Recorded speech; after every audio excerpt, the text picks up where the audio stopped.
3 صورتوں کے بارے میں کچھ بات گوش گزار کریں گے۔ سورۃ القصص، سورۃ العنکبوت اور سورۃ الروم۔ دور بیٹھے ہوئے بھائی ذرا قریب تشریف لے آئیں۔ جو بھائی ذرا دور بیٹھے ہوئے ہیں وہ تھوڑی سی تکلیف کریں اور ذرا قریب آ جائیں۔ ان الحمد للہ والصلاة والسلام علی رسول اللہ صلی اللہ علیہ وآلہ وسلم، اما بعد فاعوذ باللہ السمیع العلیم، بسم اللہ الرحمن الرحیم، الف لام میم، غلبت الروم فی ادنی الارض وَهُمْ مِنْ بَعْدِ غَلَبِهِمْ سَيَغْلِبُونَ۔ سورۃ القصص، اس کے بارے میں یہ ہے کہ اس میں اللہ تعالیٰ نے مختلف انبیاء کے قصے بیان کیے ہیں، اس لیے اس کو سورۃ القصص کہا جاتا ہے۔ سب سے جو مفصل واقعہ اس کے اندر بیان کیا گیا ہے وہ جناب موسیٰ علیہ السلام کا واقعہ ہے، اور ان کے واقعہ کو اللہ تعالیٰ نے ان کی پیدائش سے شروع کیا اور آگے سارا بیان کرتے کرتے یعنی کافی ڈیٹیل کے ساتھ جناب موسیٰ علیہ السلام کا واقعہ بیان ہوا۔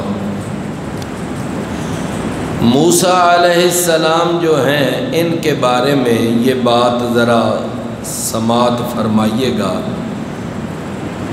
کہ یہ جناب موسیٰ علیہ السلام ان کے دوسرے بھائی تھے جناب ہارون علیہ السلام۔ ہارون جو تھے وہ 1 سال بڑے تھے اور موسیٰ علیہ السلام 1 سال چھوٹے تھے۔ اور پھر اس کے بعد ایک اور بات کہ وہ جو فرعون تھا نا، فرعون آپ کو پتہ ہے کہ وہ بچوں کو قتل کروا دیتا تھا۔ کسی بنی اسرائیل کے ہاں اگر کوئی بیٹا پیدا ہوتا تو اس کو وہ ظالم قتل کروا دیتا۔ فرعون کے جلاد جاتے اور اس بچے کو اس کی ماں سے پکڑتے اور اس کی ماں کے سامنے اس کے گلے پہ چھری پھیرتے۔ یعنی یہ اتنے سنگ دل لوگ، یہ فرعون۔ تو بہرحال یہ بچوں کو قتل کروایا کرتا تھا۔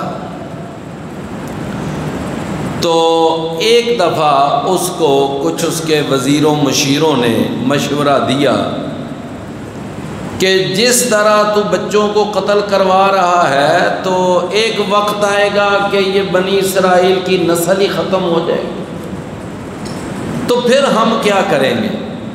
یہ جو ہم نے اپنے گھروں میں ملازم رکھے ہوئے ہیں، نوکر چاکر رکھے ہوئے ہیں، تو پھر یہ ہماری نوکری کون کیا کرے گا؟ گھروں کی صفائی، گھروں کے معاملات یہ جو ہوتے ہیں پھر کون کرے گا؟ تو ہمارا مشورہ ہے کہ بالکل جو ہے نا بنی اسرائیل کی نسل کو ختم نہ کریں، بالکل نسل ہی ختم نہ کریں۔ ہاں البتہ یہ ہے کہ ذرا ان کی نسل کے اندر تھوڑی سی کمی واقع ہو جائے۔ تو پھر اس نے ایک نیا قانون جاری کیا فرعون نے کہ آج کے بعد ہم یہ کرتے ہیں کہ ہم 1 سال بنی اسرائیل کے بچوں کو زندہ رہنے دیں گے، قتل نہیں کریں گے 1 سال، اور جب اگلا سال شروع ہوگا نا تو پھر قتل کریں گے۔ تو اب یہ روٹین انہوں نے شروع کی کہ 1 سال بچے قتل ہوں گے اور 1 سال بچے قتل نہیں ہوں گے۔ اب اتفاق ایسا کہ جس سال جناب ہارون علیہ السلام کی ولادت ہوئی تو وہ سال بچوں کے قتل نہ کرنے کا تھا، اور جس سال جناب موسیٰ علیہ السلام کی ولادت ہوئی وہ سال بچوں کے قتل کرنے کا تھا۔ سمجھ آئی نا بات کی؟ تو اب موسیٰ علیہ السلام پیدا ہوئے، اب ان کو قتل کرنا تھا، جلاد وہ گئے۔ تو ماں جو تھی نا موسیٰ، یعنی موسیٰ علیہ السلام کی ماں بڑی پریشان، اللہ نے بیٹا دیا اور بیٹا اب آئے گے، جلاد آئیں گے قتل کر جائیں گے، بڑا دکھ بڑی تکلیف۔ لیکن یہ ہے کہ اللہ تعالیٰ نے موسیٰ سے وعدہ کیا کہ اے موسیٰ، ہم آپ سے وعدہ کرتے ہیں کہ یہ جو آپ کا بیٹا ہے نا، اس کو ایک تابوت میں بند کریں، اور پھر اس تابوت کو یہ آپ کے پاس سے جو دریا گزر رہا ہے نا، اس دریا میں اس کو ڈال دیں، اور پریشان نہیں ہونا تو نے، یہ ہمارا تیرے ساتھ وعدہ ہے کہ یہ تیرا بچہ یہ پھر تیری گود میں آئے گا، یہ ہمارا وعدہ ہے، ہم ایسے حالات پلٹ دیں گے کہ یہ تیرا بچہ پھر تیری گود میں آئے گا۔ موسیٰ انہوں نے اللہ تعالیٰ کی وحی کے مطابق پھر اس بچے کو ایک تابوت میں بند کیا، اور وہ تابوت دریا کے اندر اس کو بہا دیا۔ تو ان کی ایک بہن جو تھی نا، وہ ساتھ ساتھ چلتی جا رہی ہے کہ یہ اب تابوت جو ہے کہاں جاتا ہے، کدھر جاتا ہے، کیا مسئلہ ہے۔ وہ بچی یعنی سمجھ لیں کہ موسیٰ علیہ السلام کی بہن وہ ریکی کر رہی ہے، اور وہ ساتھ ساتھ دیکھ رہی ہے، لیکن اس انداز سے دیکھ رہی ہے کہ عام لوگوں کو شک بھی نہ پڑے کہ یہ کوئی ان کا ہی تابوت ہے، ان کا ہی بچہ ہے۔ بڑی سمجھداری کے ساتھ وہ پیچھے پیچھے جا رہی ہے۔ تو جس وقت وہ گئے نا، تو وہ جناب موسیٰ علیہ السلام ابھی چھوٹے بچے ہیں، تو وہ فرعون کے جو محلات تھے، تو ان محلات کے قریب سے جب یہ تابوت گزرا، ادھر فرعون اور اس کی اہلیہ یعنی خاتون اول سیدہ آسیہ رضی اللہ عنہا، آسیہ بنت مزاحم رضی اللہ عنہا، وہ بھی نا وہ خامد بیوی وہ چہل قدمی کے لیے باہر نکلے ہوئے ہیں، کوئی واک کر رہے ہیں۔ تو جب وہ باہر نکلے، انہوں نے کہا یہ دیکھو تابوت کھولا، تو اندر سے بڑا ہی خوبصورت بچہ، نبی ہوتے ہی بڑا خوبصورت ہے، بڑا پیارا، بڑا یعنی کیوٹ قسم کا بچہ، وہ جناب اندر پڑا ہوا ہے۔ جناب موسیٰ علیہ السلام کو جب دیکھا تو وہ جو ہے نا فرعون، اس کو نا تھوڑی سی یہ بات کھٹکی کہ وہ جو مجھے نجومیوں نے کہا تھا کہ ایک بچہ پیدا ہوگا وہ تیری سلطنت کا خاتمہ کرے گا، تو کہیں یہی نہ کوئی مسئلہ ہو۔ تو بہرحال ان کی جو بیوی تھی نا سیدہ آسیہ، جو اس وقت تو اس کی بیوی، بعد میں اس نے پھر کلمہ پڑھ لیا، مسلمان بھی ہو گئی، تو انہوں نے مشورہ دیا کہ فرعون، میں اور آپ ہم دونوں بے اولاد ہیں، اور اللہ نے چلو یہ بیٹا دیا، ہم اس کو بیٹا بنا لیتے ہیں، اتنا خوبصورت بچہ، تو یہ ہم اس کو بیٹا بنا لیتے ہیں، اس کو گھر میں پالتے ہیں۔ تو بہرحال وہ جو فرعون تھا نا وہ مان گیا، تو بچہ جناب موسیٰ، اب جب یہ ان کے گھر میں گئے تو جناب موسیٰ علیہ السلام رو رہے ہیں، سمجھے نا، جس طرح بچہ روتا ہے۔ تو اب یہ ہے کہ اب کیسے چپ کرے گا، دودھ پیتا نہیں ہے کسی کا، جو بھی دودھ پلانے والی آتی تو یہ نہیں پی رہے دودھ۔ بالآخر وہ جو بہن تھی نا پیچھے پیچھے جا رہی، تو وہ سارا منظر اس نے جا کر وہاں کسی کو کہہ دیا کہ اگر آپ مجھے کہیں نا، اشارہ کریں، تو میں ایک خاتون ہمارے محلے میں ہے، تو میں اگر اس کو لے آؤں تو اس کا دودھ پلائیں تو شاید یہ بچہ پی لے۔ دیکھیں نا کیسی سمجھداری کہ راز بھی نہیں اگلا کہ یہ بچہ کون ہے، کہاں سے آیا ہے، کیا معاملہ ہے، بڑی سمجھداری کے ساتھ معاملے کو ڈیل کیا۔ تو وہ کہنے لگا بلاؤ تم، تو جناب موسیٰ علیہ السلام کی والدہ پھر بہن آئی، امی اٹھو جلدی جلدی اٹھو، وہ بھائی جو ہے نا وہ تو فرعون کے گھر میں چلا گیا ہے، اب دودھ پلانے کا مسئلہ ہے تو آپ چلیں، وہ کسی کا دودھ نہیں پی رہا، آپ اپنا دودھ پلائیں، ہو سکتا ہے وہ آپ کا دودھ پی لے۔ تو جناب موسیٰ علیہ السلام کی والدہ گئے، انہوں نے اپنی گود میں بچے کو رکھا اور بچے کو دودھ پلانے لگے، بچے نے فوراً دودھ پینا شروع کر دیا۔ تو وہ بات ہو گئی نا کہ اِنَّا رَادُّوهُ إِلَيْكَ، کہ اے ام موسیٰ یہ ہمارا وعدہ ہے کہ اس بچے کو ہم تیری گود میں واپس لائیں گے۔ تو اللہ نے وعدہ پورا کر دیا نا، اللہ سے زیادہ اپنے وعدے کو کوئی پورا کرنے والا ہے؟ سوال ہی پیدا نہیں ہوتا۔ وَمَنْ أَوْفَى بِعَهْدِهِ مِنَ اللَّهِ، اللہ سے زیادہ اپنے وعدے کو پورا کرنے والا کوئی۔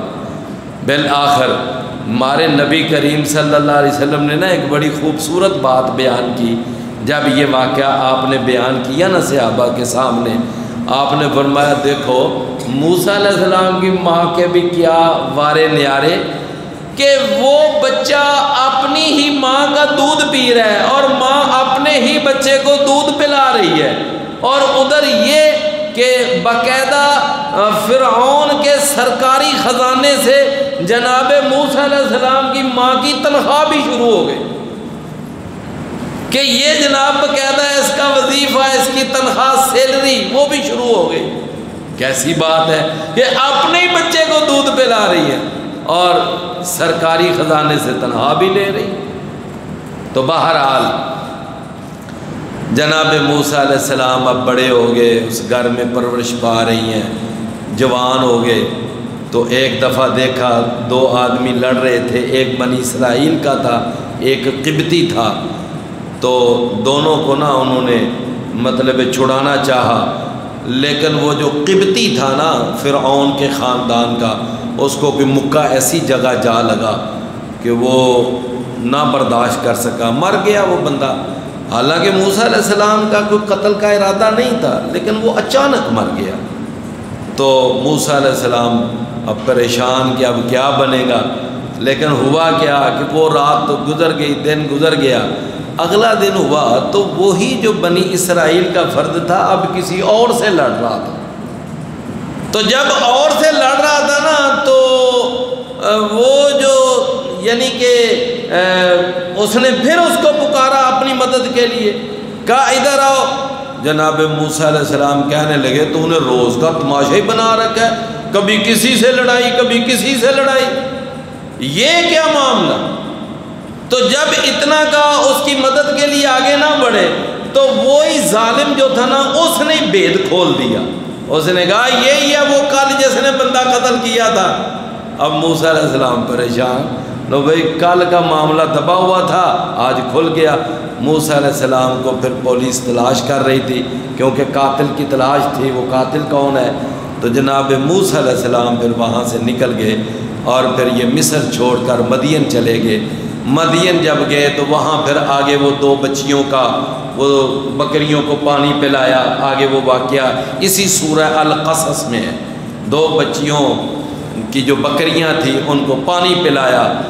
تو جب پانی پلایا نا تو وہ بکریاں لے کر گھر گئیں، تو باپ نے کہا کہ آج جلدی لے کر آ گئی ہو بکریاں، کیا بات ہے؟ تو انہوں نے پھر وہ واقعہ سنایا، اس طرح ایک نوجوان وہاں کھڑا تھا، وہ اتنا ماشاءاللہ قوی اور اتنا بہادر کہ اکیلے ہی اس نے وہ پانی کے اندر بوکا ڈالا اور وہ سارا بوکا اس اکیلے جوان نے باہر نکالا، بڑا طاقتور کوئی وہ انسان تھا۔ جناب موسیٰ علیہ السلام اب وہیں کھڑے ہیں ایک درخت کے نیچے، اللہ سے کہتے ہیں یا اللہ کوئی میرے لیے کھانا پینا، میں بڑا ضرورت مند ہوں، اور وہ بڑی مشہور دعا ہے کہ رب لما انزلت الی من خیر الفقیر، کہ اے میرے پروردگار میں اس وقت اپنے دیش سے پردیس میں ہوں، نہ میرے یہاں کوئی رشتہ دار، نہ دوست، نہ احباب، نہ برادری، نہ قبیلہ، نہ خانوادہ، کچھ بھی نہیں ہے، میں یہاں بڑا ہی بے بس ہوں، بڑا ہی محتاج ہوں۔ تو اللہ اس وقت تو مجھے کوئی بھی خیر عطا کرے تو میں ہر خیر کا ہی فقیر ہوں، میں ہر خیر کا ہی کیا ہوں؟ رب لما انزلت الی من خیر فقیر، یہ موسیٰ علیہ السلام کہہ رہے ہیں۔ ہمارے بھائیوں نے نا اپنے وہ جناب کچھ نعتیں بنائی ہوئی ہیں، کہتے ہیں کہ کالی کملی والے کی تو بات ہی نرالی ہے کہ ایک دینے والا ہے سارا جگ ہی سوالی ہے۔ یعنی نبی کریم صلی اللہ علیہ وسلم کے بارے میں ہے کہ وہ اکیلا ساری دنیا کو دیتا ہے، ساری دنیا کو نوازتا ہے، ساری دنیا اس کا دیا ہوا کھاتی ہے، اور ساری کائنات جو ہے اس کے در کے سوالی ہیں۔ کون؟ نبی کریم صلی اللہ علیہ وسلم، شہنشاہ حرم ہو نگاہ کرم، ہم فقیروں کے دل بھی سنور جائیں گے۔ تو یہ نعتیں بنائی ہوئی ہیں کہ نبی صلی اللہ علیہ وسلم لوگوں کو دیتے ہیں اور ساری دنیا ان کے در سے لیتی ہے۔ موسیٰ علیہ السلام کیا کہہ رہے ہیں کہ میں کس کے در کا فقیر ہوں؟ اللہ کے در کا۔ یا ایھا الناس انتم الفقراء الی اللہ، اے لوگو تم سب اللہ کے در کے فقیر ہو۔ قرآن یہ عقیدہ بناتا ہے، یہ عقیدہ دیتا ہے کہ ساری دنیا صرف ایک اللہ کے در کی سوالی ہے، ساری دنیا ایک اللہ کے در پہ آتی ہے۔ نبی کیا، ولی کیا، پیر پیغمبر کیا، سائیں قلندر کیا، زندہ مردہ کیا، جن فرشتہ، سارے کے سارے ایک اللہ کے در کے ساتھ۔ جناب موسیٰ علیہ السلام نے دعا کی، اللہ نے دعا قبول فرما لی، فرمایا اے موسیٰ تو روٹی مانگ رہا ہے، کھانا مانگ رہا ہے، ہم تیرے لیے پرماننٹ انتظام کر دیتے ہیں، تجھے یہاں روٹی پکانے والی دے دیتے ہیں، وہ تجھے روٹیاں پکا پکا کر کھلائے گی۔ اور پھر اللہ نے انتظام کر دیا۔ تھوڑی دیر کے بعد ان دو بچیوں میں سے ایک بچی واپس آئی، کہنے لگی ابا جی آپ کو بلا رہے ہیں، اور وہ آپ کو نا جو آپ نے ہماری بکریوں کو پانی پلایا ہے اس کی آپ کو مزدوری دینا چاہتے ہیں۔ گئے موسیٰ علیہ السلام سے بات چیت ہوئی تو انہوں نے دیکھا یہ بڑا نیک آدمی ہے، اور ان بچیوں کے باپ نے بھی دیکھا کہ یہ نوجوان بڑا نیک آدمی ہے، اور پھر بچیوں نے ساری کیفیت بتائی کہ ابا جی یہ تو اتنے شرم و حیا کے مالک ہیں، اتنے شرم و حیا کہ کمال کی شرم و حیا۔ میں آگے آگے چل رہی تھی اور یہ میرے پیچھے پیچھے تھے، جب ہوا اڑتی تھی میرا کپڑا میرے جسم کے ساتھ چپکتا تھا، تو انہیں یہ دیکھنا بھی گوارا نہیں تھا۔ انہوں نے کہا کہ بہن آپ پیچھے پیچھے چلیں، میں آگے آگے چلتا ہوں، اور جہاں دائیں بائیں مڑنا ہوگا تو زبان سے بھی کہنے کی ضرورت نہیں، ایک کنکری پکڑنا، دائیں پھینک دینا یا بائیں پھینک دینا، میں اس طرف مڑ جاؤں گا۔ یہ شرم و حیا، اتنی شرم و حیا، تو کہ یہ ساری باتیں۔ تو پھر باپ نے کہا کہ ہم بیٹا آپ کی نا میری یہ دو بچیاں ہیں، میں ان میں سے ایک کے ساتھ تیری شادی کر دیتا ہوں، اور حق مہر کیا ہوگا؟ حق مہر یہ ہوگا کہ آپ نا ہماری یہ بکریاں چرائیں 8 سال، اور اگر 10 سال چرا دیں گے تو یہ آپ کی بڑی مہربانی ہوگی، لیکن ہماری شرط 8 سال ہے۔ 8 سال اگر ہماری بکریاں چرائیں گے تو ہم اپنی ایک بیٹی کا نکاح آپ کے نکاح میں دے دیں گے۔ جناب موسیٰ علیہ السلام نے ہاں کر دی، اور پھر نکاح ہو گیا۔ اب موسیٰ علیہ السلام نے 10 سال ان کی بکریاں چرائیں۔ کتنے سال؟ 10 سال۔ واپس آ رہے تھے، مقدس وادی سے گزر رہے تھے، اللہ نے نبوت عطا فرمائی۔ اب اللہ نے حکم دے دیا جاؤ فرعون کے پاس جا کر ان کو دعوت دو، توحید کی دعوت، میرا پیغام اس تک پہنچاؤ۔ تو یہ سارا واقعہ بڑی ڈیٹیل کے ساتھ سورہ القصص میں ہے۔ سورہ القصص کے اندر نا ایک واقعہ اللہ نے قارون کا بھی بیان کیا ہے۔ قارون یہ ظالم ویسے بنی اسرائیل میں سے تھا، لیکن بڑا دولت مند تھا، اتنا دولت مند کہ جس کی انتہائی۔ یعنی اس کے جو خزانے تھے، ان خزانوں کے جو گودام تھے، ان گوداموں کے جو تالے تھے، ان تالوں کی جو چابیاں تھیں، وہ چابیاں اٹھانے کے لیے اس کے پاس اونٹوں کا ایک قافلہ ہوتا تھا۔ باقی آپ اندازہ لگا لیں کہ کتنا کو وہ مالدار تھا، کتنا کو دولت مند تھا قارون۔ اللہ اکبر۔ تو یہ قارون جو ہے یہ بڑا مالدار تھا، لیکن یہ ظالم مل گیا تھا فرعون کے ساتھ، اس نے اپنی حمایت فرعون کے ساتھ ظاہر کر دی۔ بنی اسرائیل کو یہ سمجھ بھی کچھ نہیں تھا۔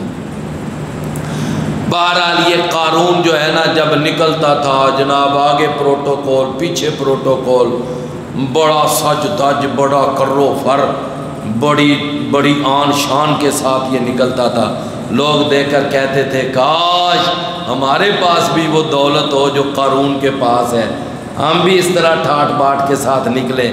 ایک دفعہ نکلا بڑے تکبر میں، بڑے گمانڈ میں، بڑے غرور میں، اللہ کو غصہ آیا، اللہ نے اس کو زمین کے اندر ہی دنسا دیا۔ زمین کے اندر دنستا جا رہا ہے، دنستا جا رہا ہے، جا رہا ہے، اور پھر صرف اکیلا قارون نہیں، اس کا محل بھی زمین کے اندر دنس رہا ہے، شور مچا رہا ہے، واہ ویلا کر رہا ہے، لوگوں پکڑو مجھے، پکڑو، دیکھو میں اندر جا رہا ہوں۔ لیکن کوئی ہے مائی کا لال اللہ کی پکڑ سے چھڑانے والا؟ جب اللہ کی پکڑ آ جائے تو دنیا کی کوئی طاقت نہیں چھڑا سکتی۔ چنانچہ اب کوئی مائی کا لال آگے نہیں بڑھا، بالآخر اندر جا رہا ہے۔ میرے اور آپ کے پیارے پیغمبر نے فرمایا قارون جب کا زمین میں دنس رہا ہے، اب تک دنستا جا رہا ہے، اللہ تعالیٰ اس کے لیے زمین کو اتنا لمبا کرتا جا رہا ہے کہ اس کا دنسنا ختم ہی نہیں ہو رہا، اور قیامت تک اس نے اسی طرح زمین کے اندر دنستے ہی جانا ہے۔ بالآخر یہ جو قارون ہے نا، اس کا یہ واقعہ تھوڑا ایک دن پھر اس کے اندر نا سورہ القصص میں اللہ تعالیٰ نے وہ ایک آیت بھی نازل فرمائی جو ابو طالب کے بارے میں ہے۔ ابو طالب نبی صلی اللہ علیہ وسلم کا چچا، جس نے آپ کے ساتھ شیب ابی طالب کے اندر مصیبتیں برداشت کی، تو وہ ابو طالب جو ہے نا، جس نے بڑا ساتھ دیا نبی صلی اللہ علیہ وسلم کا، اللہ کے نبی نے اس کو جا کر سمجھایا، کہا ابو طالب میرے چچا کلمہ پڑھ لے، مسلمان ہو جا۔ لیکن وہ چچا جو تھا نا، جب فوت ہونے لگا اس وقت ابو جہل بھی وہاں بیٹھا ہوا تھا، اور عبداللہ بن امیہ بھی وہاں بیٹھا ہوا تھا۔ یہ بڑے بڑے دو سردار مکے کے وہاں بیٹھے ہوئے ہیں۔ نبی صلی اللہ علیہ وسلم کے پاس علی رضی اللہ عنہ آئے، کہا اللہ کے نبی میرا باپ آپ کا چچا مر رہا ہے، آخری وقت ہے، آئیں کوشش کر لیں، شاید کلمہ پڑھ لے میرا باپ۔ اللہ کے نبی آئے، تشریف لائے، جب آ رہے ہیں تو لوگ باتیں کر رہے ہیں، دیکھا اس کو اور کوئی کام نہیں، اس نے آتی کلمے کا کہنا ہے۔ نبی صلی اللہ علیہ وسلم کے بارے میں یہی بات، اللہ کے نبی تشریف لائے، کہا یا عم قل لا الہ الا اللہ، اے چچا لا الہ الا اللہ پڑھ لے، میں کل قیامت کے دن اللہ کے سامنے تیرے بارے میں کوئی حجت تو قائم کروں گا۔ لیکن یہ ہے کہ وہ جو چچا تھا نا، اس نے کہا کہ اے میرے بھتیجے تیرا منہج ٹھیک ہے، مشن ٹھیک ہے، لائن ٹھیک ہے، دعوت ٹھیک ہے، لیکن یہ ہے کہ میں تیرا کلمہ نہیں پڑھنا چاہتا۔ کیوں؟ مکے کے اندر عورتیں باتیں کریں گی کہ ابو طالب کتنا ارادے کا کچا نکلا، جاتے جاتے اپنے بھتیجے کے چکر میں آ گیا، میں اس لیے کلمہ نہیں پڑھنا چاہتا۔ تو جناب محمد کریم صلی اللہ علیہ وسلم کا یہ چچا ابو طالب، اس نے جہنم کی نار کو برداشت کر لیا، لیکن دنیا کی آر کو برداشت نہیں کر سکا۔ حالانکہ آر کی کیا ہے؟ آر کی اصل تو مسئلہ ہے نار کا، تو اس نے نار کو برداشت کر لیا لیکن آر کو برداشت نہیں کر سکا۔ بڑے پریشان ہوئے نبی صلی اللہ علیہ وسلم کہ جناب بلال حبشہ سے آئے جنت لے گئے، صہیب روم سے چلے جنت کما گئے، جناب سلمان ایران سے آئے جنت لے گئے، بڑی دور دور سے آنے والے جنتیں کما گئے۔ میرے اپنے گھر میں میرا چچا پلنے والا یہ آج کفر پہ مر رہا ہے۔ رسول اللہ صلی اللہ علیہ وسلم کو بڑا رنج ہوا، اپنی پیاری پیاری آنکھوں سے موتیوں جیسے آنسو بہاتے ہوئے آپ باہر تشریف لے آئے۔ بڑا رنج کیوں؟ اللہ کے نبی صلی اللہ علیہ وسلم کو دکھ بڑا تھا کہ آج یہ میرا چچا جہنم کا ایندھن بن رہا ہے۔ تو اس وقت نہ نبی کریم صلی اللہ علیہ وسلم نے یعنی یہ جب رنج محسوس کیا، اللہ نے قرآن میں آیت اتاری سورہ القصص، فرمایا کہ اِنَّكَ لَا تَهْدِي مَنْ أَحْبَبْتَ وَلَكِنَّ اللَّهَ يَهْدِي مَن يَشَاءُ۔ اے نبی، یہ ہدایت یہ ہمارے ہاتھ میں ہے، ہم جس کو چاہیں ہدایت دے دیں، جس کو چاہیں نہ دیں۔ یہ ہدایت کا سارا نظام کس کے پاس ہے؟ اللہ جس کو چاہے ابو بکر بنا دے، جس کو چاہے ابو جہل بنا دے، لہٰذا آپ نہ پریشان ہوں۔ تو یعنی یہ واقعہ بھی نا کہاں بیان ہوا ہے؟ اسی سورہ القصص۔ اس کے بعد آگے سورہ العنکبوت ہے، اس کے اندر بھی اللہ نے نا بڑی توحید بیان کی ہے۔ فرمایا وہ لوگ کہ جو اللہ کے سوا دوسروں کو اپنا معبود سمجھتے ہیں، ان کو اپنا حاجت روا مشکل کشا سمجھتے ہیں، والذین اتخذوا من دونہ اولیاء، فرمایا ان کی مثال کیسے ہے؟ کمثل العنکبوت، کہ جس طرح ایک مکڑی کی مثال ہوتی ہے، مکڑی، فرمایا مکڑی کا جس طرح جالا کمزور ہوتا ہے، اس طرح ان کافروں اور مشرکوں کا عقیدہ کمزور ہے۔ مکڑی کے جالے سے بھی زیادہ ان کا عقیدہ کمزور ہے۔ اب آپ دیکھیں نا کہ کتنا کمزور عقیدہ ہے کہ ایک آدمی اس دنیا میں زندہ ہے، وہ بیچارہ بیمار بھی ہوتا ہے، وہ پریشان بھی ہوتا ہے، اس کے اوپر مصیبتیں آتی ہیں اور اس کی بے بسی ساری دنیا دیکھتی ہے، لیکن جب وہ مر جاتا ہے تو اب کہتے ہیں جی ساری دنیا پر حکومت ہی یہ کرتا ہے۔ کیا عجیب عقیدہ ہے، اتنا بھی کوئی گندا عقیدہ۔ تو یہ عقیدہ آپ دیکھ لینا کہ اب یہ آج کتنی رمضان کی تاریخ ہے؟ آج رمضان کی آج کتنی تاریخ ہے؟ اللہ، 20 رمضان شروع ہو گیا۔ 20 رمضان تھا، 20 رمضان۔ جناب علی رضی اللہ عنہ اپنے گھر سے نکلے، مسجد کوفہ میں فجر پڑھنے کے لیے جا رہے ہیں، 20 رمضان ہے، اور دروازے کے پیچھے ان کا قاتل عبد الرحمن بن ملجم، یہ ایک تکفیری انسان تھا، پیچھے چھپا ہوا ہے، خنجر کو دونوں طرف اس نے زہر لگایا ہوا ہے۔ جس وقت علی رضی اللہ عنہ گزرنے لگے، اس نے خنجر مارا، علی رضی اللہ عنہ کو وہاں پر زخمی کر دیا، اور یہ انہی زخموں کے ساتھ شہید ہو گئے۔ اب یہ علی رضی اللہ عنہ جو اپنے آپ کو ایک قاتل کے قاتلانہ حملے سے نہیں بچا سکے، اور پتہ بھی نہیں کہ اس دروازے کے پیچھے میرا قاتل چھپا ہوا ہے، لو آج جناب ساری دنیا میں ڈنڈورا پیٹا جا رہا ہے، علی مولا مشکل کشا، علی مولا مشکل کشا۔ اور جو اپنی مشکل آپ نہیں ٹال سکے، اپنی مشکل کو دور نہیں کر سکے، ان کے سارے خاندان کے افراد کربلا میں کٹ گئے اور وہاں شہادتیں ہوئی، خون بہا، اپنے وہ بچوں کو وہ ایک ایسی آنے والی مصیبت سے نہیں بچا سکے، اور آج یہ قیامت تک یہ سلسلہ چل رہا ہے 1400 سال سے کہ جی علی مولا مشکل کشا۔ اور اگر وہ مشکل کشا ہوتے اپنی مشکل دور کرتے، اگر وہ مشکل کشا ہوتے اپنے بچوں پر آنے والی مصیبت کو دور کرتے۔ کوئی مشکل کشا نہیں ہے اللہ کے سوا، کوئی نہ حاجت روا، نہ مشکل کشا، نہ مختار کل، نہ کرنی بھرنی والا، کوئی نہیں ہے۔ یہ ہے عقیدہ جو قرآن۔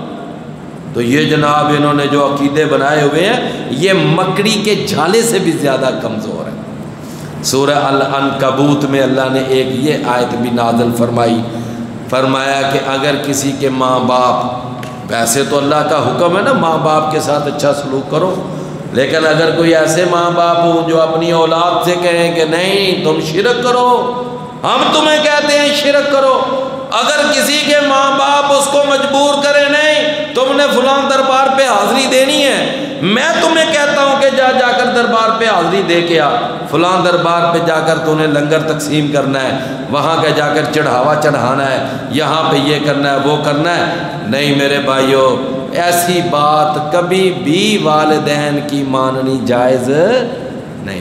ماں باپ کہیں کہ میں تمہیں کہتا ہوں داڑھی منڈوا، ماں باپ کہیں میں تمہیں کہتا ہوں تو نے اس مسجد میں نہیں جانا جہاں سنت کے مطابق نماز پڑھائی جاتی ہے، نہیں بات ماننی ہے ایسی بات کہ جہاں ماں باپ کی بات ماننے سے اللہ کی نافرمانی ہو، تو ایسی بات ماں باپ کی نہیں ماننی۔ یہ قرآن میں سورہ العنکبوت میں ہے، وَوَصَّيْنَا الْإِنسَانَ بِوَالِدَيْهِ إِحْسَانًا، فرمایا ہم نے ماں باپ کے ساتھ اچھے سلوک کا حکم دیا، لیکن یہ ہے فرمایا کہ اگر تیرے ماں باپ تجھے کہیں کہ شرک کر اللہ کے ساتھ فَلَا تُطِعْهُمَا، تو پھر تم نے ماں باپ کی بات نہیں مانی۔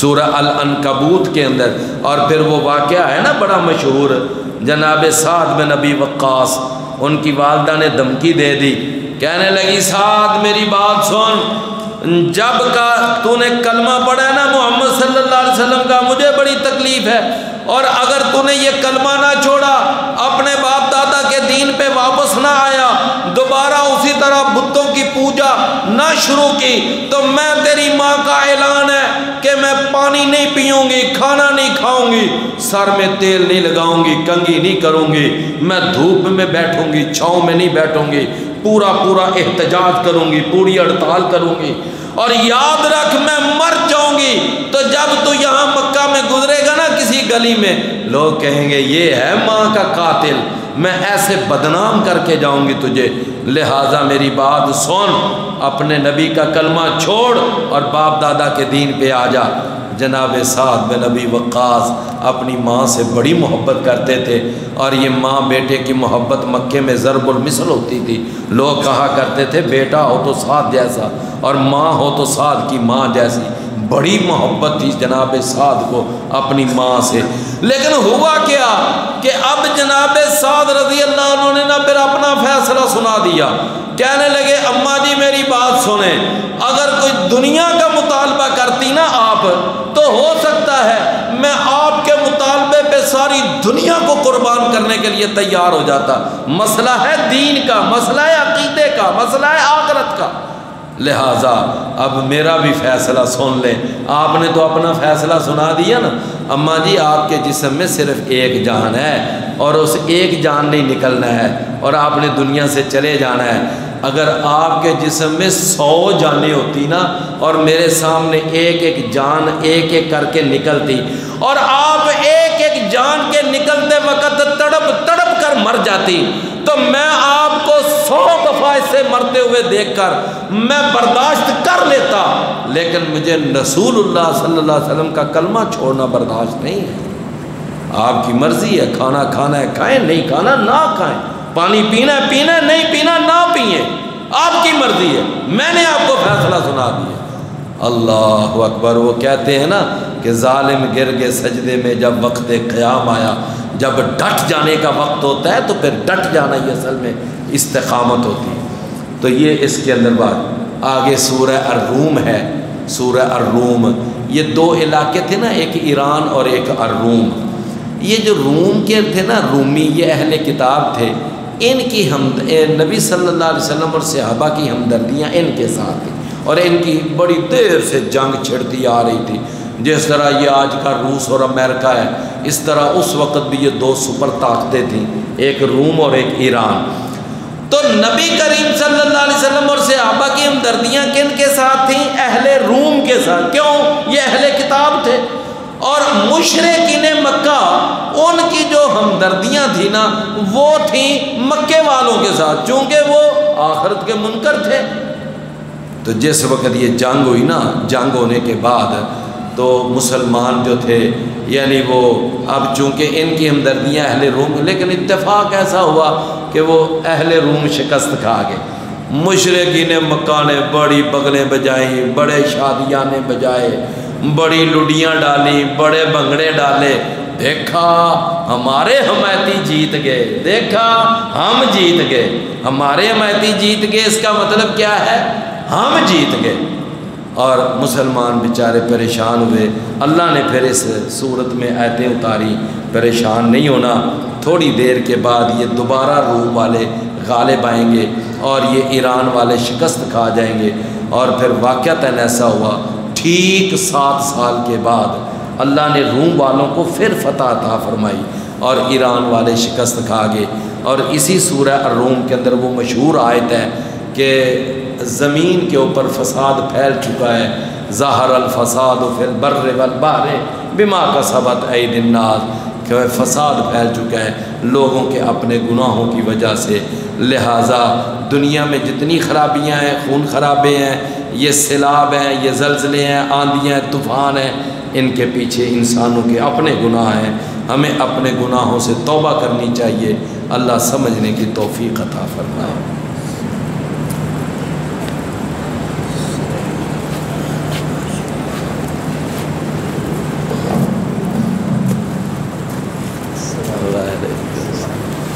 کیا حال